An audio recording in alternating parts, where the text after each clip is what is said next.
Hi friends, welcome to my channel. ఈరోజు ఉసిరికాయ పచ్చడి పెట్టుకుందాం. ఉసిరికాయని ఫస్ట్గా మంచిగా కడిగేసి క్లాత్లో వేసి డ్రైగా తూడ్చుకోవాలి. దాని తర్వాతకి మంచిగా వేడైన ఆయిల్లో ఉసిరికాయలు కొన్ని తీసుకొని మంచిగా ఫ్రై అయ్యాలి, డీప్ ఫ్రై చేసుకోవాలన్నమాట. బ్రౌనిష్ కలర్ వచ్చే వరకు చూడండి వీడియోలో చూపిస్తున్నట్టుగా.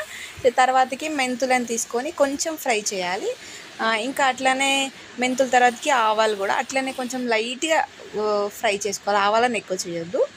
తర్వాతకి రెండింటిని సపరేట్గా మిక్సీ పట్టుకోవాలి. దాని తర్వాతకి ఒక మంచిగా మెత్తగా చేసుకోవాలి. దాని తర్వాతకి ఇంకా వెల్లుల్లి రబ్బలు ఉంటాయి కదా, అవి కూడా పేస్ట్ చేసుకోవాలి, అంటే కొంచెం మెత్తగా కాకుండా.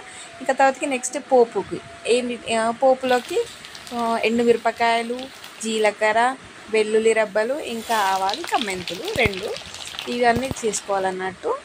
దాని తర్వాతకి మనం ఫస్ట్ వేసిన ఎండుమిరపకాయలు ముందుగా తీసుకొని ఉసిరికాయలలో వేసుకోవాలి, ఎందుకంటే కొంచెం ఎక్కువ మాడుతాయి కాబట్టి. సో దాని నెక్స్ట్ ప్రాసెస్ ఏంటి అంటే, మనము నెక్స్ట్ కలపనికి అన్నీ రెడీ చేసుకోవాలి, ఎందుకంటే ఒకదాని తర్వాత ఒక స్టెప్ బై ఈజీగా ఉంటుంది కాబట్టి. దాని తర్వాత మనం ఫస్ట్ చేసిన ఆవాల పిండి ఉంటుంది కదా, అది ఫస్ట్ వేసుకోవాలి. దాని తర్వాతకి మెంతి పిండి కూడా ఆ కాయలలో వేసుకోవాలి. దాని తర్వాతకి మనం ఫస్ట్ పట్టుకున్న అల్లం వెల్లుల్లి పేస్ట్ వెల్లుల్లి పేస్ట్ వేసుకోవాలి. వేసుకున్న వీడియోలో చూపిస్తున్నట్టుగా మొత్తం వేసేసుకోవాలి. దాని తర్వాతకి మనం మన ఉసిరికాయలను బేస్ చేసుకొని ఎంత క్వాంటిటీగా మిర్చి తీసుకోవాలి, మీరు ఎన్ని కాయలు తీసుకున్నా దాన్ని బట్టి కారం వేసుకోవాలి. దాని తర్వాతకి ఉప్పు మీకు ఎంత సరిపడా ఉంటుందో అంత వేసుకోండి. దాని తర్వాత మంచిగా కలపండి. లోపటి నుంచి మంచిగా ప్రతి ఉసిరికాయకి మంచిగా కారం అన్ని మసాలా పట్టేలా కలుపుకోవాలి. దాని తర్వాతకి పచ్చి నూనె వేసుకోండి, టేస్ట్ బాగుంటుంది ఇట్లా పచ్చి నూనె వేసుకొని మంచిగా కలపండి.